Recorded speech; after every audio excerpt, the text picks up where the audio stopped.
The beans are so old that Oh no, this has not been a good day. I've been totally found out because yes, I don't think I've bought beans in the last three months or so, and those have been sitting on the coffee machine for that long that they've definitely gone stale. And this is all because my bike got stolen this morning.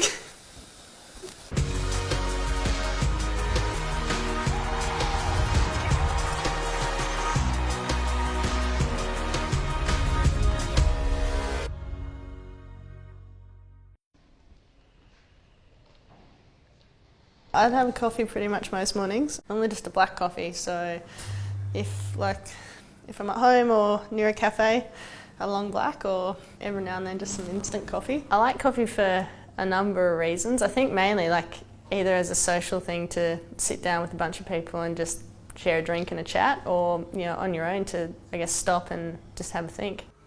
I reckon I would drink at least on an average day 3 or 4. I don't think it really affects me as much as it might other people. I don't get the jitters or anything like that, but maybe it's just because I've drunk a lot for a long time now. So my bike got stolen this morning, but we can use this one instead. I'm gonna have to do some parkour to get up here. Yep. Nice. I've been training with Ben for about 8 years, I think. I suppose it's quite different to working within a team environment because it's very much one-on-one and individualised, but I think too he sort of comes from a different environment with different experiences, and so it's really nice to work together to sort of translate his knowledge and I guess my knowledge about cricket and come up with things that I think are beneficial to the way that I want to play the game.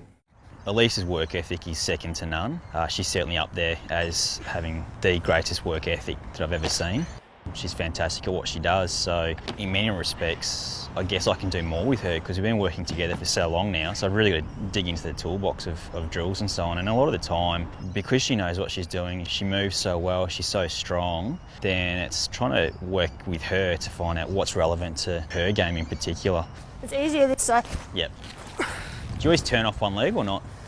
This is more bowling, I think. Yeah. Sweet. Because that left one is my front foot. Yep. Yes, very good. Very good, very good. It's an interesting concept in terms of trying to prepare Ellyse for a season because the cricket year is so long these days. So essentially what we're looking for is just pockets of time where she may not have a tournament or something like that, just to try and get a little bit of work into her.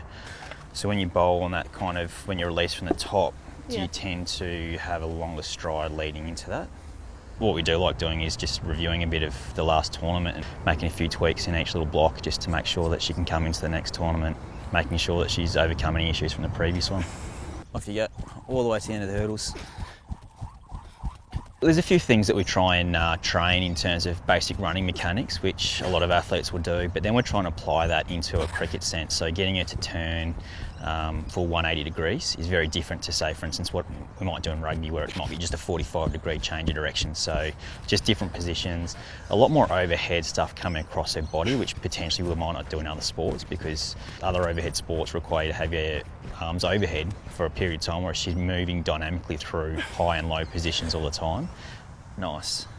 A lot more trunk rotation for her power hits and so on, where other sports may not do that as much. Some concepts shared across sports, but certainly some concepts specific to Ellyse's game. I felt like I had some good volume going into it. Yeah, we have done. I was looking at your program the other day, what we've done over, say, the last 4 weeks. We've done a fair bit. Yeah. It's good. Good. There's no beating around the bush here. Ellyse is one of the best athletes I've ever worked with, if not the, and so she's a joy to work with, in all honesty. I think working with someone outside of cricket every now and then is just really nice to get a fresh perspective on things, and it just resets the way that you're looking at things and making sure that you're not always just kind of doing things for the sake of it, but for a real purpose and with intensity. What's plans for the Savo? Find a bike.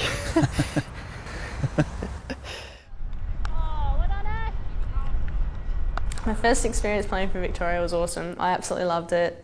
It was really cool playing with that group of girls who are just a really lovely team. Congratulations. Play well and have lots of fun. Smeg. They've been incredible in terms of welcoming me into the environment as well as the staff, and so I feel very fortunate to be where I am. Thanks. It's definitely a bit of a faux pas wearing New South Wales socks and playing for Victoria.